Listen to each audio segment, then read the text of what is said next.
Hello there, it's Percy Weller at your service. Here, a lot of people have been complaining to me about not seeing police on the streets at night. Well, it depends where you live, doesn't it? People in Kent will not see any because of health and safety concerns. For example, 3 late-night parties have taken place in woods near Shoreham in recent months, but we were unable to break up one that took place overnight until the morning, because Chief Inspector Jill Evans told a parish council meeting, "We will wait until daylight hours for reasons of health and safety before making interventions." She speaks like that, she does. And if you live in Essex, the reason is we're too busy raiding innocent people's houses, aren't we? Like the charity worker who was hauled from his house by police at 3 a.m, that's in the morning that is, and thrown in a cell for 11 hours. After Tesco staff wrongly identified him as a shoplifter. Mr. Brash was shopping in Tesco's near his home in Chelmsford. Obviously that's Essex. When another shopper walked out with a 30-inch plasma TV. 37-inch. Mr. Brash's vehicle registration was handed to police by mistake. See, it's not our fault, is it? It wasn't until the following afternoon that it was realised there had been a case of mistaken identity, and he was released. Here. Picture the scene. Carrying upstairs with his partner and their 2 children as a gang of burglars wielding an axe emptied his living room. Matthew Sims wasted no time in dialing 999. But instead of the immediate response he expected, the police told him, "We're too busy to help." Within minutes, the burglars drove off with the haul of stolen property. Officers only turned up at the family's home 3 hours later, but then all they could do was take statements. Well, come on, Mr. Sims. We don't want to be attacked by an axeman, do we? We're not that stupid. Anyway, the burglary happened shortly after 11 p.m. on Tuesday. That's at night, that is.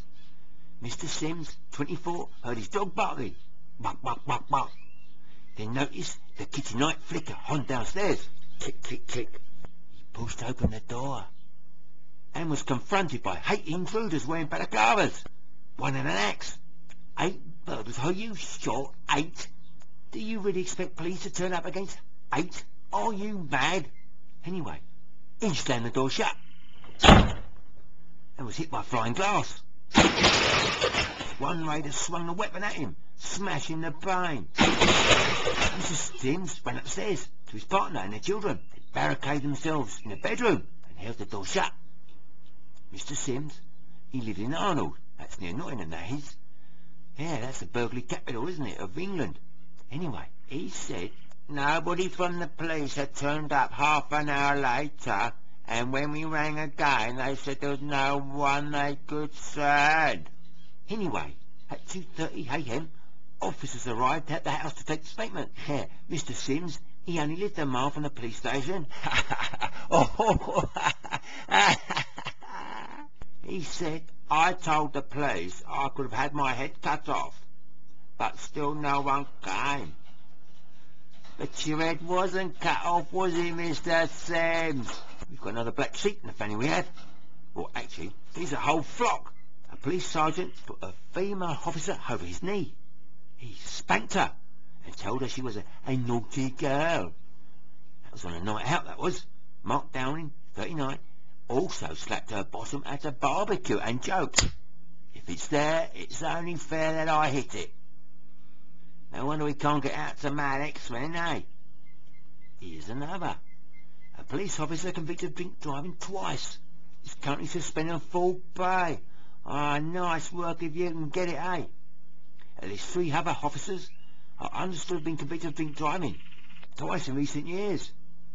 They're all eventually dismissed or forced to resign, you know. That's why we're iffy about attending incidents, you know, in case we get stopped drink driving. Better stay at the police station and get suspended, hey? Unless you get full pay, of course. And it's safer. And here's another.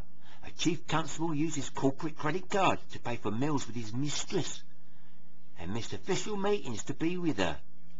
His wife was at home, wasn't she? Terry Grange, married father, he retired from his post at Dayford House Police Station. Dayford House Police? That's in Wales, that is. After the woman made a series of damaging allegations. But he will not face a police misconduct inquiry because he retired, didn't he? That's why he's made Chief Constable. He thinks outside the box. And here's another one. A police inspector who ordered a string of teenage boys into humiliating strip searches in police custody. He was jailed for 16 months, he was.